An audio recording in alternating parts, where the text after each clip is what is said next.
Never be afraid. There's nothing which is known which can't be understood.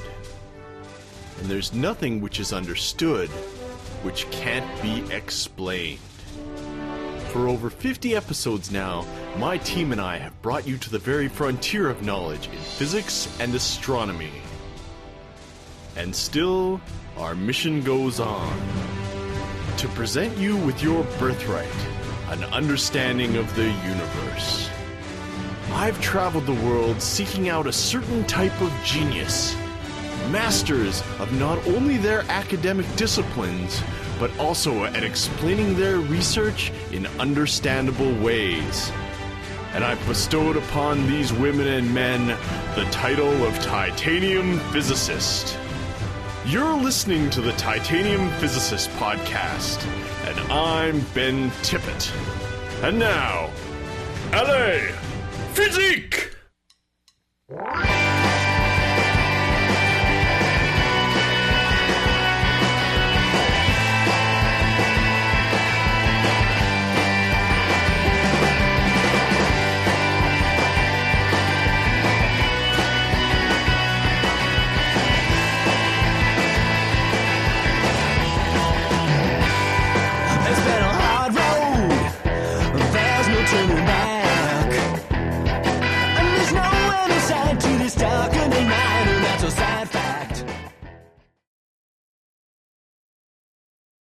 This one time when I was a child, it was my birthday. My twin sister and I were going to have separate parties. Hers was in the morning, mine was going to be in the afternoon. And it was a hot, hot July day.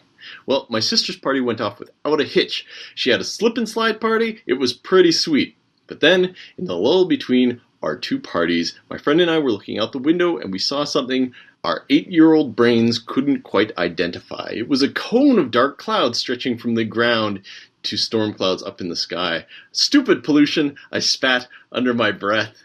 And my friend didn't think it was pollution. He saw a more imminent danger in it, and he told me that it was a skunk. And I still don't know what he was talking about. But anyway, the reason you shouldn't let 8-year-olds make important decisions is because they can't even recognize a record-breaking tornado when they're staring right at it. And it was the largest tornado that had ever hit Edmonton. Pretty scary on my birthday. Anyway, vortices. They're crazy, right? I mean, there's a kind of general fascination that we all have with them. They put them in our vacuum cleaners and we'll buy them because we're like, yes, tornado-powered vacuum cleaners. There's a big permanent one on the North Pole of Saturn shaped like a hexagon, and that's weird. And last year, something called a polar vortex made the eastern United States colder than the Canadian Arctic for a couple days in the winter. Absolutely bananas. Vortices are very difficult things to talk about. And they're usually caused by rotation in some complicated dynamic system. Lots of interacting parts swirling around each other. Like a slurry spinning in a blender, or bathtub water spiraling down the drain, or tornadoes or hurricanes. I think we're fascinated with them because when we look at them down the axis of rotation, we see a tunnel shape. And the juxtaposition between the obvious complexity of the system and the visual simplicity of a tunnel awakens our imaginations. Like in the Doctor Who universe, time travel comes from moving down a fiery time vortex thingy. And in space-time, wormholes are often illustrated as vortices. I mean, it happens all the time. So when Darren Peets suggested a topic for the show, I was like, yes, all those words sound fantastic. So today on the Titanium Physicist podcast, quantum vortices in superconductors. Now, speaking of Doctor Who in Edmonton, I'm not yet sure if you've noticed, but my old home city punches way above its weight when it comes to Doctor Who podcasts.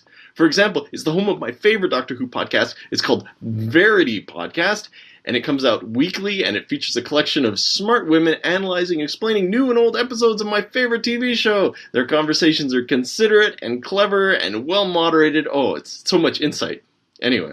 If nerdy podcasts on the internet are a vortex, then today's guest is surely the axis around which all things rotate. She's the co-host of the Verity podcast and another Doctor Who podcast called The Lazy Doctor Who, and a Babylon 5 podcast called The Audio Guide to Babylon 5, and a Dungeons & Dragons podcast called Total Party Kill podcast, and she reads for the Uncanny Magazine podcast.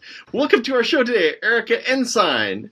Thank you. It's a pleasure to be here. All right, Erika, for you today, I've assembled two fantastic titanium physicists right at the height of their powers. Arise, Dr. Abby Shockley. Boing, boing. Dr. Abby did her PhD at the University of California, Davis. She was previously at the University of Paris South 11 working Laboratoire de Physique des Solides as a postdoc studying nuclear magnetic resonance. And arise, Dr. Darren Peets.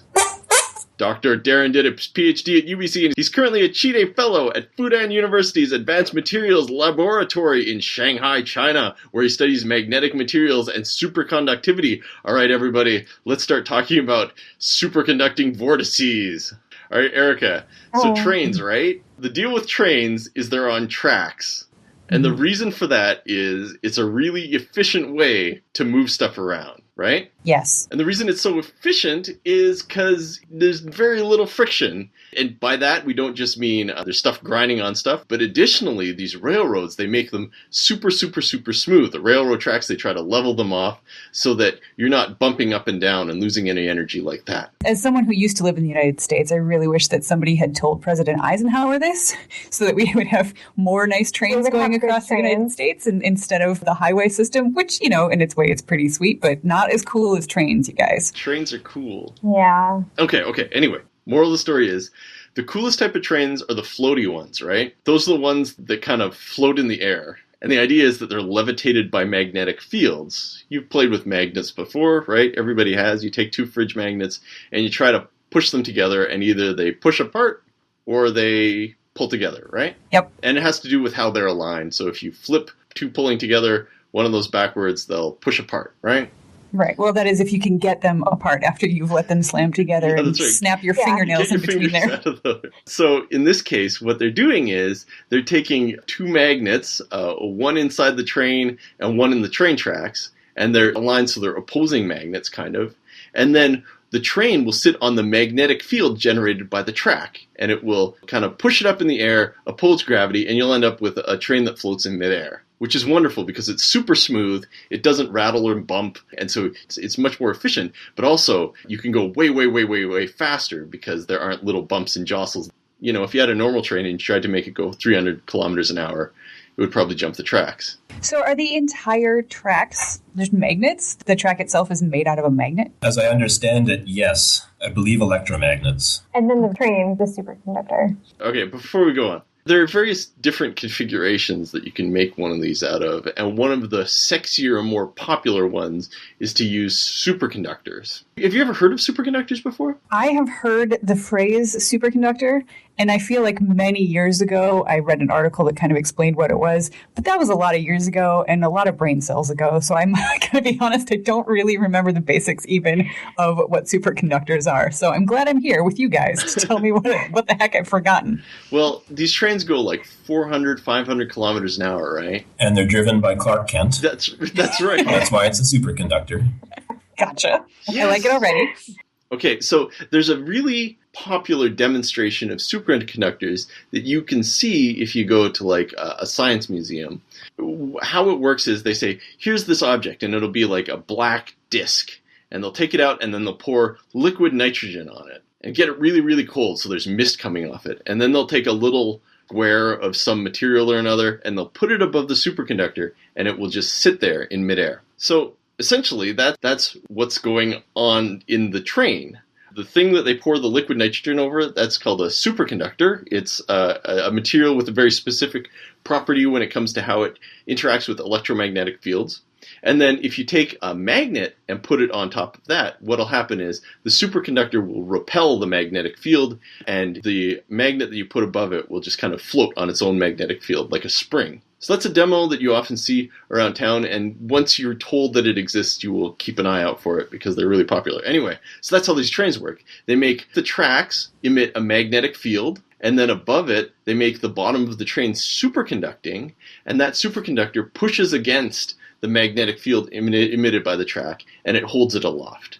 And it's really sexy because it's energy efficient and also really cool. It sounds like magic, but I'm certain that it's actually science. A superconductor is a material that below some specific transition temperature, it has zero electrical resistance, and it wants to exclude all magnetic fields. That's the basic description of what it is. Yeah, I feel like when I read about it, I remember the electricity part, but I didn't remember anything about the magnetic part, which sounds pretty important. So I'm glad I know. Yeah. It's how they know it's a new phase of matter. Once they saw that, then they knew they had a new phase of matter for sure. A perfect conductor won't do that. A perfect conductor will shield changes in magnetic field. It won't shield the field itself. This thing, if the magnet's actually sitting on the superconductor when you cool through the transition, it will kick it off. Oh, really? Fantastic. Okay. Let's talk very briefly about the relationship between these two. Superconductors work because of quantum mechanics. And so explaining how it all happens is actually a little bit... Really hard to understand. We're going to try to do it. But before we get there, what's a conductor? What is conductivity? Darren mentioned the word earlier. It's when electrons can pass through a material really, really easily. So some materials are insulators and some are conductors. Metals are really good conductors. That's like why we copper. make wires and electronics out of them. It's because we can send electrons down them to power our light bulbs and fancy computers really, really easily. Because essentially on its journey from the power plant down through our house, the electron, as it passes down the material, is going to bump into atoms along the way. And every time it bumps into stuff, it loses a little bit of... It heats the material up a little bit. So the more resistance a material has, the more heat gets generated when you put a current through it. So some materials, when you put current through it, they don't heat up very much. Others, they heat up quite a bit. Makes sense. So metals are specifically fantastic because they have really, really low resistivity. They have high conductivity. Electrons can pass through them really, really easily. So now we want to talk about the relationship between what electrons do and magnetic fields. Because there's a relationship between the two, and it's not really something that you ever hear about. Because, I mean, people are used to talking about magnets. You can watch YouTube videos about magnets, go to the magnet store. It has that whole opposites attract thing. On the other hand, we know that electricity works via electrons moving around and bumping into things. There's a relationship between magnetic fields and what electrons do in them. They form two parts to the same big complicated system. The thing you need to remember is an electron, when it's trying to pass through a magnetic field, won't get all the way through. It'll go in a circle. Mm. So you've seen drawings of magnetic field lines. Usually we'll illustrate them with lines, right? Mm-hmm. There's all like a forest of parallel lines. You can imagine it in more dimensions. Say, the magnetic field of the Earth coming down in a bunch of parallel lines. Imagine it as a forest sticking up out of the ground, right? A magnetic field coming out of the ground. An electron trying to pass through that forest, instead of running straight through between all those trees, what it would do is, as soon as it got into the forest, it would hook its arm around a tree and end up going in a circle around that tree. Ah, okay. It's a really weird phenomena, but it drives a whole bunch of things. Like northern lights. The sun emits charged particles as part of its daily puking off of hot gases. And when they hit the Earth's magnetic field, what'll happen is they'll get stuck on the Earth's magnetic field and they'll ride the magnetic field up to the North Pole or South Pole. And so as that radiation enters the atmosphere, it's going to enter at the North and South Pole, which is why northern lights, aurora borealis and australis, are centered around the magnetic northern and southern poles. Wow. We actually took a drive last night to look for northern lights and didn't find any. No. So One never sees them when one looks, I find.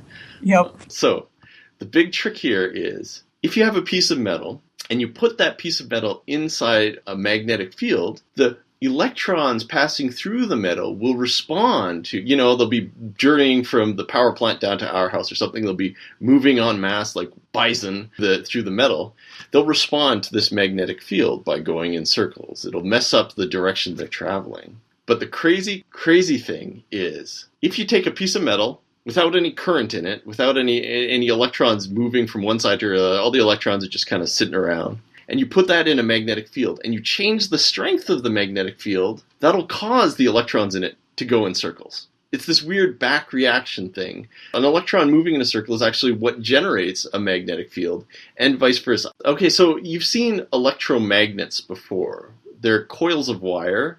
Sometimes kids make them out of like nails and loops of wire. The deal is if you drive electrons in a spiral pattern around a nail, electrons moving in a circle will generate a magnetic field. So you can make a concentrated magnetic field by making a coil of wire where the electrons passing through, the current of electrons passing through will end up going in little circles. And forcing them to go in little circles will generate a magnetic field down the length of a nail. Like the common experiment that we do to show this, if you take like a copper pipe and then you take a piece of metal and drop it down the pipe, and then you take a magnet and drop it down the pipe, what you'll see is the magnet will drop down much slower than the normal piece of metal did, because the electrons in the copper pipe, when it senses the magnetic field is trying to move with it, with the magnet, it makes its own magnetic field that repels it and makes it go slower. Yeah, I think I've seen that on YouTube. I myself don't have a magnet in a pipe, but right now I wish I did. Electrons are like populations. They fear change. They resist it. Yeah. Suddenly I'm relating to these electrons so much better. Thank you for putting it that way. Okay, so the neat thing here is there's a back reaction. If you drop a magnet down there, what will happen is as the magnet gets lower and lower and lower, that will change the magnetic field in the bits of pipe just below the magnet's. And that will cause electrons to go in circles around the pipe. And that will generate a magnetic field in the opposite direction. And so what slows the magnet down on its journey, if you drop one down a pipe, is that the electrons inside of it are kind of rebelling against the changing magnetic field, generating their own magnetic field in the opposite direction. So it's kind of a rare thing to see. And almost nobody does this experiment at home because when I do it in class, everybody's really astounded. So it's kind of a rare thing to see. But you actually see it in magnetic braking once in a while. So it's a type of it's a way to slow down your car, essentially. One way to slow down your car is with kind of friction, where you take two calipers and you just make them squeeze against a plate, and the friction between them slows it down. Another way to do it, though, is to take a magnetic field and spin a disc through a magnetic field. The electrons in the metal disc will say, hey, this magnetic field is changing. We're going to start spinning in circles, generating our own magnetic field, and then that'll generate a lot of heat. And the car's forward-moving velocity will be turned into heat on this plate. But the moral of the story is, imagine you've got a big piece of metal, and you've got a magnet in your hand, and you're going to drop the magnet onto the plate. I'm with you so far. As the magnet gets closer and closer and closer to the plate, the magnetic field it's emitting will try to penetrate the plate. And that will generate currents. They're called eddy currents. And those eddy currents will generate their own magnetic field pointing upwards. And that will buoy up and slow the fall of the magnet onto the plate. Okay, now, the rule of thumb says that conductors don't like it when magnetic fields try to push through them. This is an anecdotal description of what's going on, because really what's going on is there's this crazy back reaction between the electrons swirling around inside of it and the changing magnetic field. But the rule of thumb is that conductors don't like it when the magnetic field through them changes. That said, the magnetic field through one of these materials can change easily, and that's because there's always going to be a little bit of resistance inside the material to the electrons going in a little circle. So the electrons will want to move as fast as they can in a little circle to repel this change in magnetic field, but something's slowing it down. There's always going to be a little bit of resistance, which is where superconductors come up. Because in a superconductor, there's no resistance at all. It's a type of material that has no resistance. Electrons can move through it without bumping into anything, without losing any energy. And so if I try to bring a magnet near a superconductor, all the electrons in the superconductor will say, hey, we don't want that magnetic field to penetrate the superconductor, so we're going to swirl around. And in moving in little circles, we're going to generate our own magnetic field that cancels this alien magnetic field out. And the net result is, if you look at a system where there is a superconductor and a regular magnet, the magnetic field from the magnet's never going to be able to penetrate the superconductor. It'll always kind of flow around it. And that's essentially what's happening with the magnetic field on this maglev train. The train tracks generate a magnetic field pointing up, and the superconducting elements under the train resist the penetration of this magnetic field, push it up to the side, and that's what buoys up the train in the air. Does that make sense? Yes. Except that it's not quite what the Meissner effect is. Right. The Meissner effect is all of these electrons are doing exactly the same thing. They're all one quantum mechanical object acting together. And if there's a magnetic field there, they look at it and say, nope, do not want. And out it goes. What Darren's saying is that the description I gave of what happens in a superconductor would dictate that you can't change the amount of magnetic field going through a superconductor. But what he's actually saying is, the rule isn't that the magnetic field through a superconductor can't change. The rule is that no magnetic fields can cross through a superconductor ever. Right. And the reason is because the mechanism for superconductivity is a lot more subtle Than your eddy current explanation? than my eddy current text, because it's a lot more complicated than the way eddy currents work. And that's a wonderful tangent, because so the description I gave you is what's called classical physics. It's explanations of how physics works before we include quantum mechanics into the mix. And like I said at the start, superconductors are fundamentally quantum mechanical objects. And so their properties are dictated by quantum mechanics and not these very general arguments about electrons swirling around. So to talk any more about what's going on, we need to talk about the quantum mechanics of superconductors. Okay. Yeah, that's probably a good place to go. So the electrons are acting together. And what's underlying this is they actually pair up.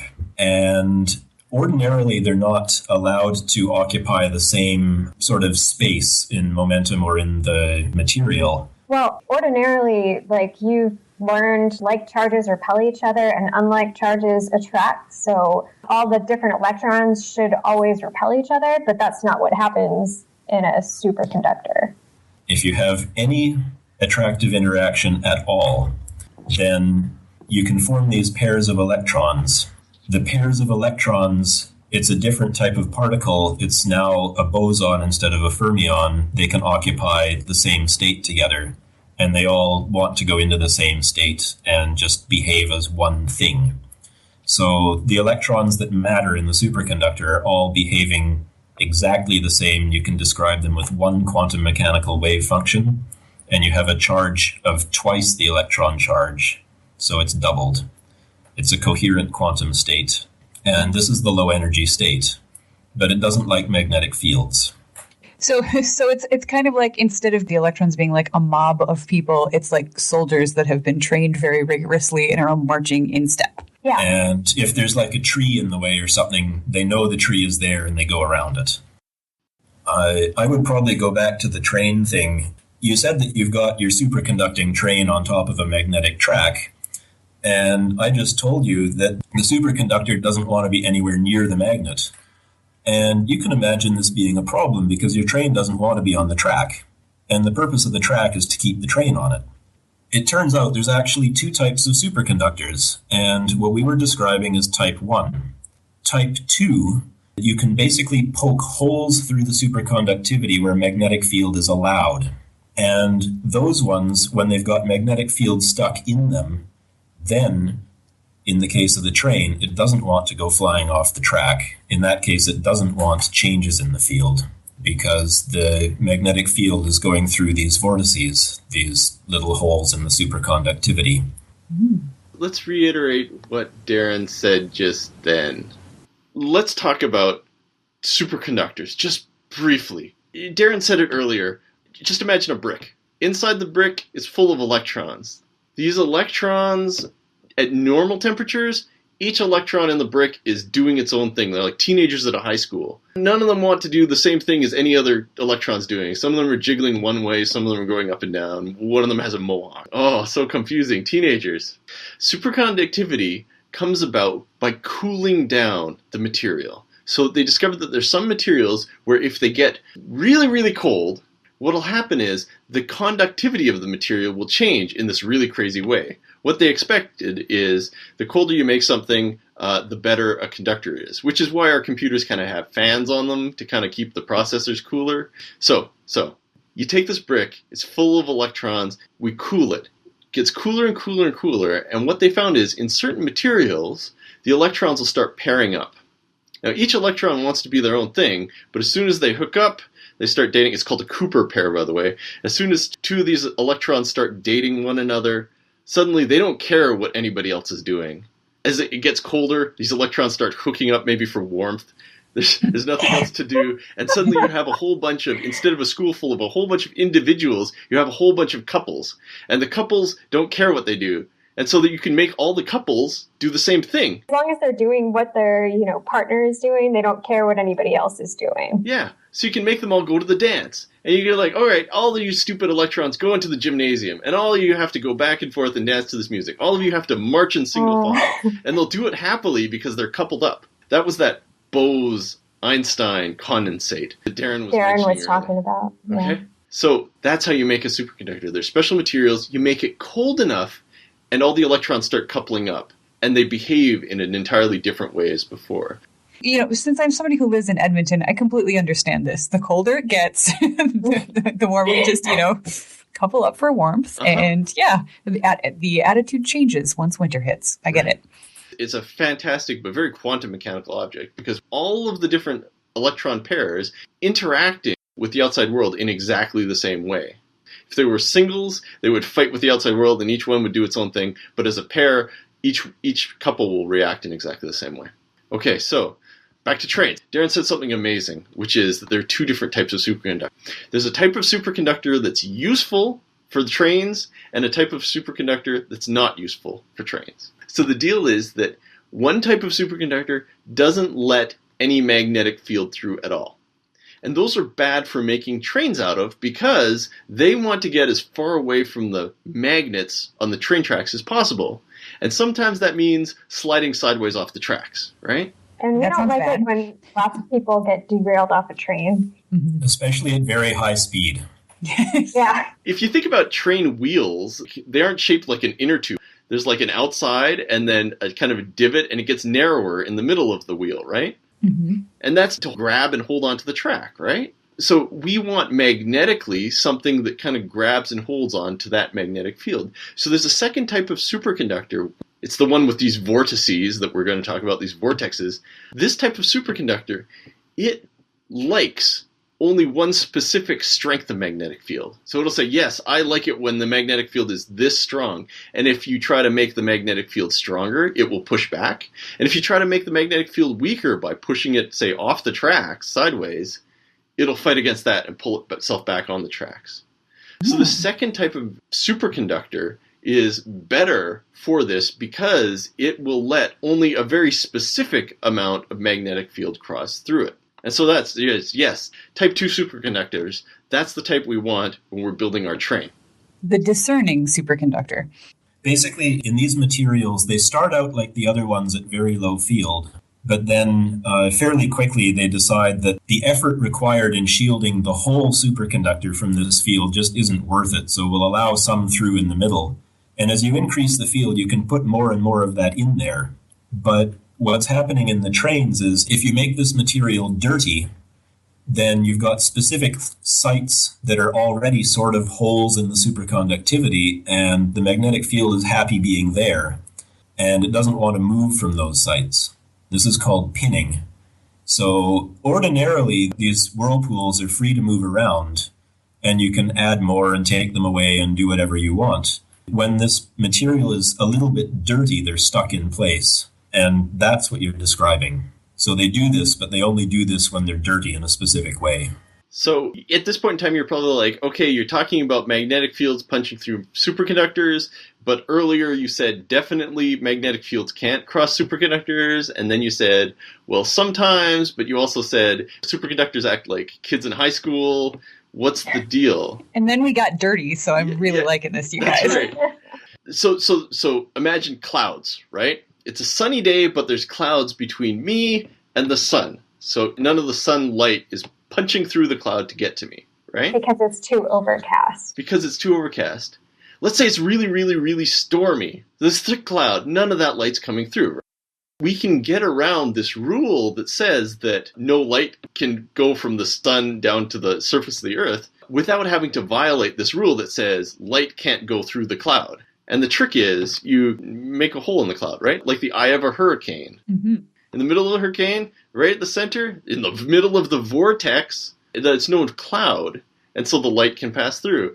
Or if you want to, you remember that Twister movie with Helen Hunt in it? Yes. Yeah. Actually, I never saw the movie, but I did go on the experience ride at Universal Studios, so I'm with you. Oh, riddle me this. In the experience ride at Universal Studios, when you're inside the middle of the twister, is it a nice sunny day? Because it was in the Helen Hunt movie. I don't remember that they had it specifically in the middle of it, but I do seem to remember that being a thing. Right. Anyway, so the moral of the story is you have this material. This material doesn't let magnetic field through. These type 2 superconductors, though, magnetic field can punch through without violating this rule that says no magnetic fields come through by letting in a vortex. So in this vortex, it's not superconducting in the very middle of the vortex, just like how it's not cloudy right in the middle of one of these hurricanes, and the magnetic field can punch through. And so you have a system that, broadly speaking, it's superconducting, but there's little patches where magnetic fields can punch through. Does that kind of make sense? Yeah, it does. I like the hurricane thing. That makes sense. Okay, and now the dirty part, because the dirty part is great. Words to live by. Yeah. We'll try. The dirty part is great. Mm-hmm. Okay, so where are these eddies going to form? These vortices, just like in, like, say, a stream of water. There's gonna be places where the current doesn't pass through very well. And what you can do is you can make your superconducting material with little locations where the material isn't pure, where it's not a pure crystal. Maybe there's like a rock there, or somebody put some gum in the middle of it while they're fabricating it. Who knows? But at those locations, it won't be superconducting. And so those impurities will be the natural sites around which these vortices will form. And this is really useful when you're trying to make an industrial application, like in these trains, because you say, I want to build a train that lets a very specific amount of magnetic field through, that prefers this specific amount of magnetic field. How am I going to do it? I'm going to put a certain amount of impurities in my superconductor, and that way I know how many vortices will form and where they'll form, and they won't wander around. And they'll just kind of be stuck and located where the impurities are, and that way we can manufacture the system so that only a specific amount of magnetic field comes through, and it will float a certain height above the track. Does that kind of make sense? Mm-hmm. Yeah, I'm picturing it now. So the type 1 ones that don't do this, if you put a magnetic field on, it's just, nope, not going to allow it over my dead body. And the magnetic field, you keep increasing it and it says, okay, over your dead body, and the superconductivity is dead. The type 2 materials, you increase the field and doesn't take it very long before it says, maybe we can find a compromise here. And you get this mixed phase where you've got holes in the superconductivity where field is allowed. So they can usually go to much higher fields, which makes them much more useful for this sort of a thing. You wouldn't be able to levitate a train or anything heavy with a type 1 superconductor in general, because you get it near the magnet and it runs itself normal and crashes. Or just like sticks back down onto the track and doesn't move at all. You don't want to be going 500 kilometers an hour and it gets, it just falls straight down to the track and you stop. Just decides it's not going to be superconducting anymore and goes thump. Yeah, that sounds messy. Okay, Erika, yeah. I bet I can explain in terms of high school sweethearts why that happens. I love it. So we mentioned before what electrons do in magnetic fields. They want to spin in a circle, right? You have 2 electrons. They're coupled up. They're in a little sweet relationship. You put in a big magnetic field, and one of them goes, hey, I think we should circle to the right. And the other goes, oh, no, we should go the other way. It breaks them up. They react differently to the external magnetic field. And that splits them up. So this external magnetic field causes a turkey dump, a massive breakup between all these relationships, and the material starts superconducting. The type 2 system, though, what it'll do is, instead of breaking them up, they'll say, how about if we kind of agree to disagree and kind of walk in a circle? And you end up with vortices forming, letting the magnetic field through. So generally speaking, these vortices will form as the couples decide to kind of move around as a pair in response to the external magnetic field. They'll form, and the center of the vortex will move around inside of the material. So, like, imagine you've got a sink that's draining, and a little vortex forms on the surface, right? Where the whirlpool is located on the surface moves around, right? Just to the left and right. It can move, like, from side to side on the top, but you can also get it to move, like, by flowing around so that it's curved instead of straight down. And all of that can happen with a vortex and a superconductor too. So what we were trying to get to is you don't like them to move that much. You want to keep them in the same spot. Like that's better for applications. So you can put something in them, like, I don't know, I'm going to put a metal rod in the sink here, and then maybe my vortice is going to be attracted to that, metal rod, and it's going to stay there. And then I don't have to worry about it moving so much. And that's the pinning that Darren was talking about earlier. Yeah, that's the idea. You want to keep it fixed so that it doesn't go do whatever it wants to do.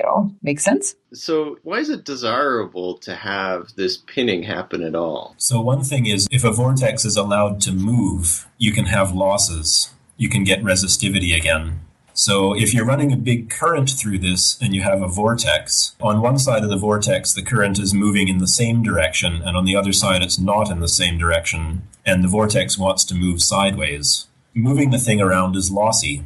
The center of the vortex, you've punched a hole in the superconductivity, it's got resistivity, you're moving stuff. So if you can get that to stick in one place, you don't have that loss. So if you want to use this for power transmission, for instance, you can move electricity around without loss, but you have to make sure that if you've got vortices in there, they're stuck. Aha. You can run a superconductor out of the superconducting state into the normal state by increasing the temperature, the field, or the current. And the type 2 materials usually have a much, much higher critical current and a much higher critical field. Which sounds like it makes them much more useful. Yeah. Yeah. Do you guys want to take a crack at explaining why quantum mechanically the Meissner effect works? Ooh, my turn? I've got a couple of things I want to explain in here.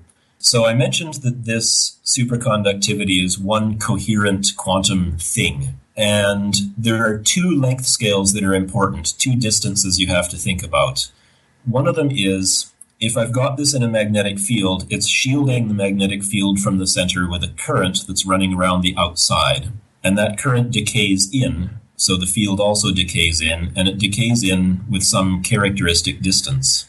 That distance is called the magnetic penetration depth. If I perturb the superconductivity, if I put a hole in it, an impurity, something like that, in the middle, the superconductivity is maybe 0 because it's going around this. There's no superconductivity at this impurity or hole or whatever. But then the superconducting wave function recovers back to full whatever, independent of current. There doesn't have to be any current there at all. It's just the wave function recovering on its own. And that's a different length scale called the coherence length. So if I have a situation where the coherence length is small, this is type 2. If I put a hole in the superconductor, it recovers really quickly. It doesn't care so much. And then the current is spread out, and I don't have some concentrated current because that length scale is much longer. So that's not much of a problem either. So it's not really that much of a problem if I've got a hole in this and current's running around in a circle. That's where I get a type 2 superconductor. In type 1, it's the other way around, so there's a huge energy cost of doing something like this because the superconductivity doesn't come back very quickly and the currents are very concentrated. Now, the other thing in here is in the math, in the quantum mechanics, the magnetic field enters in a specific way that affects the phase of the quantum mechanical wave function. And ordinarily, this is something that you don't care about and can't measure. It's just like technically it exists, but it has no meaning. But in this case, when you go around this bit of magnetic field, the phase changes continuously. So when you go around in a circle, this is all one coherent thing, so you have to get back to where you were. It has to change by 2 pi, or 360 degrees if you prefer degrees, or that times some integer. So that means that you're only allowed a specific amount of field in there, and the result of this is that the magnetic field in this hole is quantized in units of h over 2e. 2e because you've got 2 electrons in a pair. So these things are actually quantized field. You've got this, quantum quantization, quanti, whatever. So you can have a whirlpool that's size 1 or size 2 or size 3, but not size 1.7. So, Erika, that must have been a little bit overwhelming. I didn't start with Once Upon a Time. That's All these stories start with Once Upon a Time. That's the problem.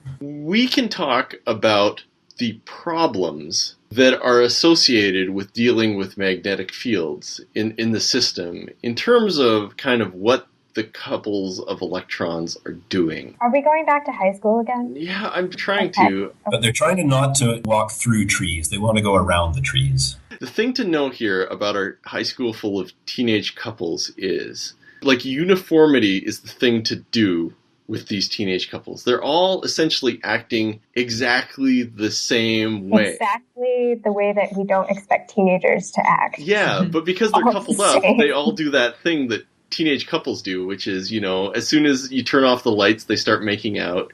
As soon as, right? As soon as you're not looking, they start holding hands. Dynamically, each couple acts the same way.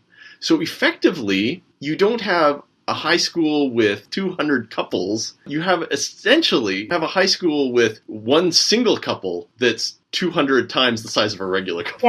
Yeah. So that theory that he's talking about, like the wider name for it, is called emergent behavior. And it's seen in a lot of things besides like physics and electrons. I don't know in high schools, yeah. But the most common example that I hear is birds flocking. Like each bird by itself is sort of doing its own thing. But if you look at birds that are flying in a very large group of birds, they usually form some sort of pattern, even though they didn't like get all the birds together and say, hey, let's fly like a V or whatever. The thing you need to know is that essentially you've got a high school with one couple in it, essentially one single particle called a teenage couple. And it's 200 times the size of a regular teenage couple, but it acts like one thing. Sounds like a movie from the 50s. I'm with you. Exactly like a movie from the 50s. Now, Are you going to get into particle theory and talk about the exchange of lessons among morons? No, that sounds fantastic, though. So remember early at the start of the show, I was like, you take a magnetic field and you change it, the magnetic field, it'll make an electron do a little circle, right? Mm-hmm. Implicit in that argument that something's going in a circle is kind of that there's a place that isn't moving in that system, right? The center of the circle. There's a location in that system that isn't spinning. Mm-hmm. So the thing about our high school that's just one giant glob of student that's making out with itself, if you try to puncture that with a magnetic field, its immediate reaction is, oh, I'm going to spin in a circle. But because it's essentially one big glob, it can't figure out what the center of that circle is going to be. So it won't spin. It's like a really bad high school dance that you're explaining. It's terrible. Yeah. But here's the thing. All you need to do is you just need to put something in the middle that won't move. You puncture it. You say, here's a part that won't be rotating. And then as soon as you put a chair in the middle of the dance floor that defines the center, everything else can start moving around it and rotating around it. And so you won't get these magnetic vortices forming unless and until part of the system decides to disengage with the rest of it and stops being superconducting. Mm-hmm. Yeah, dance floor. Oh, that would have been a great metaphor the whole time. I didn't think about it until he started talking about people making out and spinning around. And then I was like, oh, high school dance. So it's like this high school dance. If you put it in a magnetic field, it's analogous to everything moving around the dance floor. But the teachers come in and want to put God between you. That's right. Yeah. Because this is just an undifferentiated mass. Nobody knows where the center of the dance floor is. Nobody knows where to start circling. And so if you break that symmetry up by essentially making Janice and Terry break up, you go, okay, these two people aren't dancing anymore. They're standing still. Everybody else can now move in a circle around them. And that's how the vortices form. Does that kind of make sense? Yeah. Yes. I like the dance floor analogy is working for me. Yeah. So everything else that isn't the chair in the middle, that isn't Terry and Barbara, the mass of other students who are still one big 99 student-sized couple, it essentially keeps acting like one big object. And so as it moves around the center, it's going to have to move in a way so that it doesn't step on top of each other's foot. It doesn't cross itself. The result being that you end up with discrete amounts of magnetic field that you can put inside the center of it. And so you can have 1 unit of magnetic field or 2 units of magnetic field or 3 units of magnetic field, but not 2.5 units of magnetic. And that's what Darren was talking about. He was talking about a really awkward high school dance. He was talking about where everybody takes out their calculators and stuff. Okay. Erika, do you have any questions? There's a lot of things, but I think they have all sort of started to come together. Once we got back to high school, high school just puts me in the frame of mind for learning and awkward, dancing, of course. So, yeah. So moral of the story is, if you get everybody in your high school hooked up because of the nature of teenagers, they'll react like one big teenager. At least if they're cold. You can't have a dance without having at least one. But you have to have the air conditioning on really high. Yeah. Yes. The gymnasiums are always pretty cold, so. It's depending on the season. We didn't really mention, if you don't have strong pinning, these vortices like to form some sort of an ordered structure, like a triangular lattice, sometimes square lattice, usually triangles. They like patterns. Yeah. They like to dance in patterns, like it's an old school square dance or like an 1800s, 1700s, like Victorian thing. You all have to dance in lines. Yes, like the minuet. Yeah, exactly. Well, that was fun. Thank you, Abby. Thank you, Darren. You've pleased me. Your efforts have borne fruit, and that fruit is sweet. Here is some fruit. Abby, you get a pomegranate. Yum, yum, yum. You got to make eating sounds. Oh, that is my eating sound. Why can't that be my eating sound? All right, okay. Darren, you get a durian. Yay, sorry everybody. I'd like to thank my guest, Erika Ensign from the Verity podcast and many other podcasts. If you want to listen to our other podcasts, you can go to our website, and I have a list of all the different places you can find Erika on the internet. Thank you very much, Erika. Thank you so much for having me. This has been fascinating. All right. Oh, wow, that was fun. So many learny things, so many complicated metaphors, dancing, all that. I had fun. I hope you had fun. Okay, everybody. It's time for announcement time. First on the list, please give us an iTunes review, because giving iTunes reviews raises up in the charts. Or you can tell other people about us online in different ways, like Twitter or Facebook or whatever. Why do we want you to do that? It's because people keep their deep love of physics secret. They want to know that there is a show like ours online, but they don't know that we exist. A subset of your friends and family will be happy to hear about us, and then you'll have somebody to talk about physics to. Anyway, on another note, we're still humbly soliciting your donations. Your donations go to pay server fees and also our ambitious project to get all the episodes transcribed. You can send one-time donations through PayPal off of our website, or you can go to our sweet Patreon site and give maybe a $2 donation that gets recurringly charged to your credit card or whatever. This particular episode of the Titanium Physicists has been sponsored by a collection of generous people.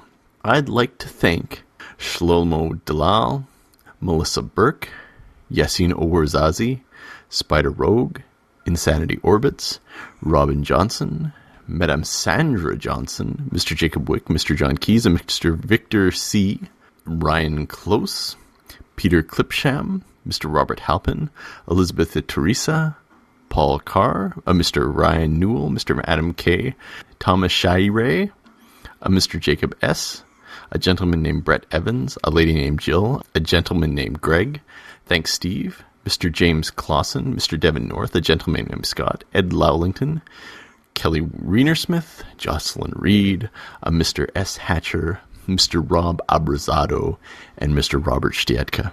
So that's it for Titanium Physicists this time. Remember that if you like listening to scientists talk about science in their own words, check out the Braculo Media Network. It's our network. We helped start it, and there are lots of other sciencey shows on it where scientists talk about science in their own words. It's absolutely fantastic.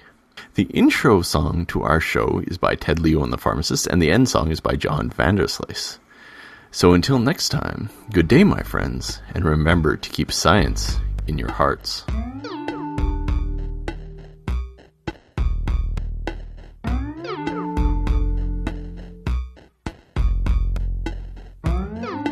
Angela, don't be mad. There's something I gotta tell you, dear, before you come back here. I lost your bunny. I let him out of the cage. eating spring mix on the carpet. Jump through a window out into the haze. Hop down Magnolia Boulevard.